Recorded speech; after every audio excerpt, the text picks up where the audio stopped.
So, welcome back to the channel. My name is Chris and I'm a gorilla in the wrist. Today we're looking at this Cadisen watch, and the question we're going to try and answer is, should we try and find space in our collections for a smaller dive watch? Let's get into it.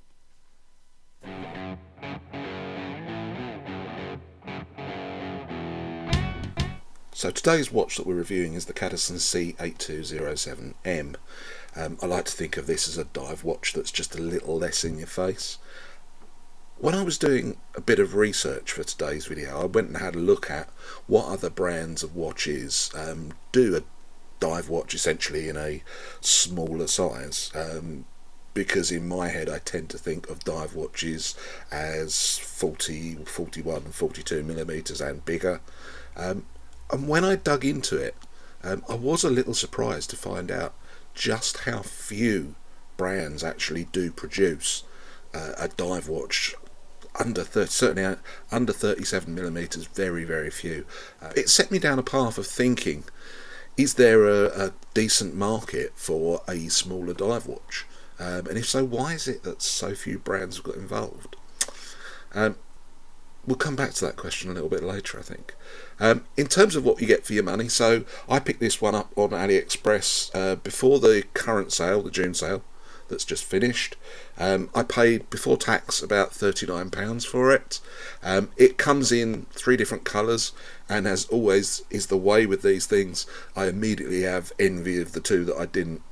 So it comes in this, I'm going to refer to this as the cream coloured dial. There is a gunmetal grey coloured dial and a rather spectacular blue one that I'm having buyer's remorse about at the moment. So it comes in a range of options. I picked the one on this quite nice, quite soft rubber strap. It's sort of a waffle-ish strap.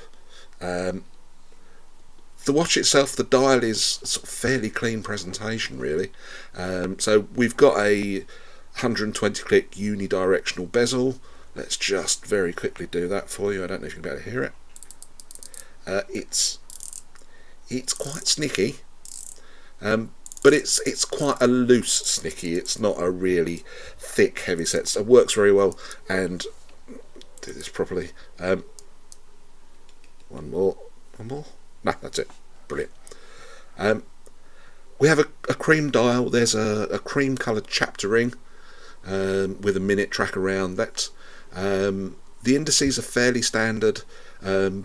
Different sized batons, a wide baton at the 12, and then regular batons all the way around for the other. There's no numerals. There is quite a nice sort of edged date window. Not colour matched, but it's a decent shade. The hands are fairly basic fence posts. The reflecto is quite bad, believe me, we're coming back to that later in the video. But fairly simple silver fence post hands, loomed, as are all the indices. It says Cadisen above the pinion, and has the Cadisen logo, and says automatic 200 meters below the pinion. And that's it for the dial really. It's a nice cream colour. The loom on the indices gives it a nice contrast as well, and it's nice to see the raised indices. I think that works particularly well. Has a coin edge bezel on it. The finishing is mainly brushed, a little bit of polish here and there, but mostly it's brushed. It's fairly basic, but it works. The crown itself has the Cadisen logo on it, and then the back of the watch, I haven't taken the label off yet. I've been wearing it for days. I hadn't taken the label off. Let's get rid of that. Okay. And all brushed, so all brushed at the back as well. And that's the watch. Let's get into the detailed specifications.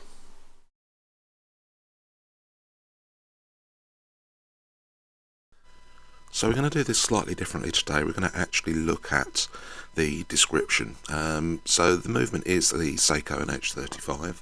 It does have a sapphire crystal. It is stainless steel. This one came on a rubber strap, and I'm assuming the 200 meters of water resistance is correct, although I've not tested it. The dial diameter at 38 millimeters, not so much. It's closer to 37. The strap width is 18 millimeters. the thickness is probably closer to 11 than 12, and the lug to lug 46mm. Afraid not. This one gets nowhere near that. Closer to 43, 44.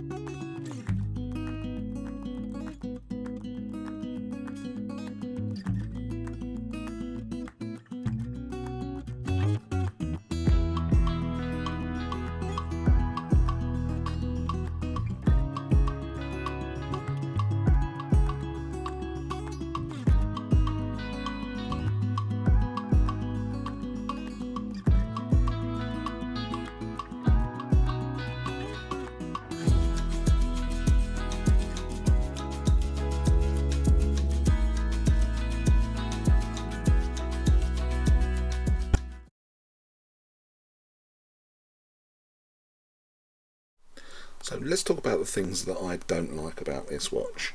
And the first one is quite obvious, just have a look at it. I think there's a problem with the visibility of this colour, this particular combination of colours.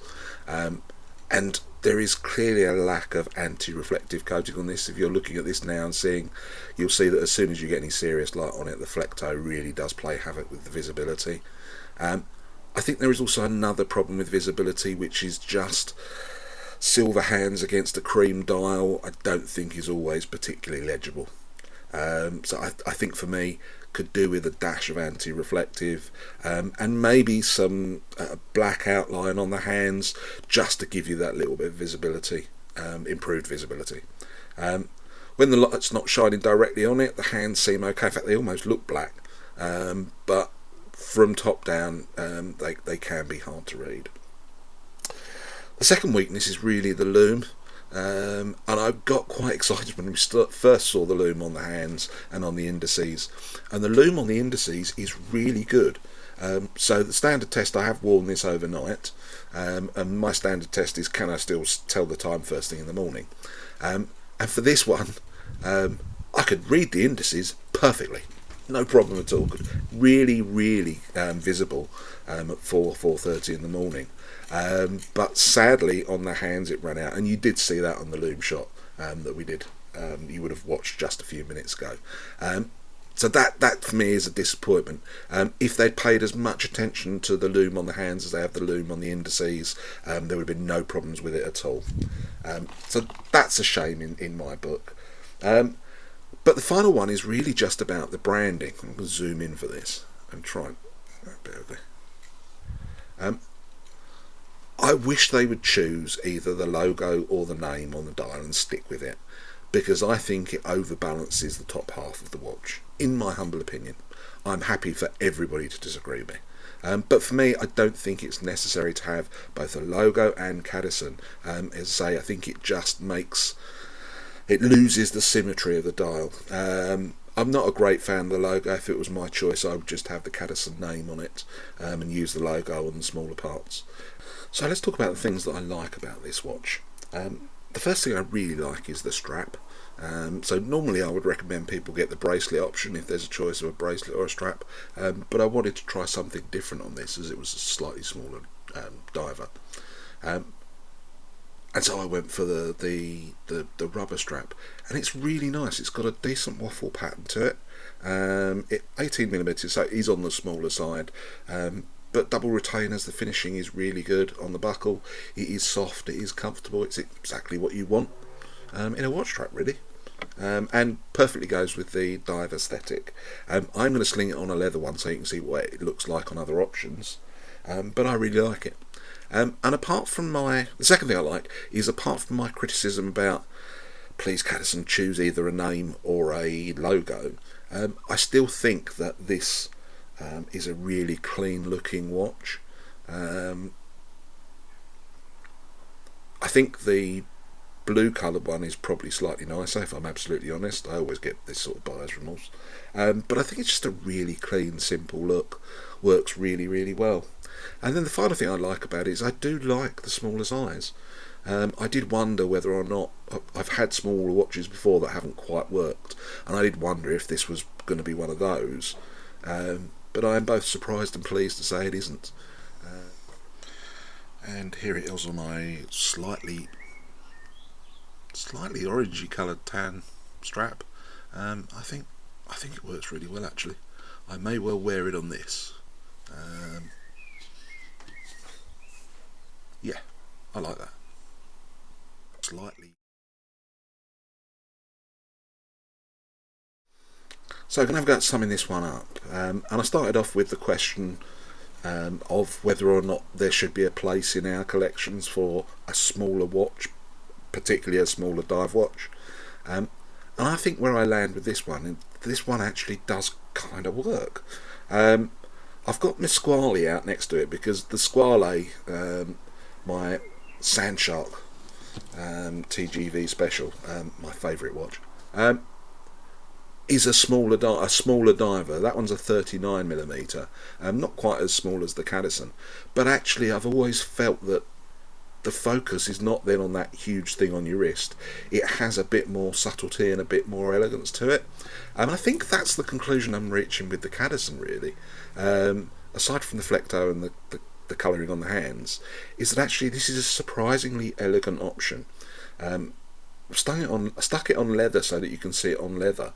I can imagine wearing this in the office. I think it has enough class and elegance to be able to do that, which was a bit of a surprise. I didn't think that was where I would land with this one. I was quite ready to say I've tried it on and it's too small and this and that, and the reality is it isn't. So for me, I think this is a winner. I wish they'd sort out the anti-reflective coating on it. Ta-da! Just to make it a little bit better, and please spend another 50 cents on the loom on the hands. You almost got it absolutely right, Cadisen, but you just wimped out on the hands a little bit more. Another 2 coats and I think you're done. I think you're good. And that's it. So this one's a winner from me. It's Saturday afternoon, the sun is out. Have a wonderful weekend. I hope you enjoyed the video. If you did, please like and subscribe. Leave me a comment, let me know what you think. Do you think you could pull off a smaller diver? Let me know. That's it for now. Have a fantastic weekend. Hope to see you back very soon. Take care everybody. Bye bye.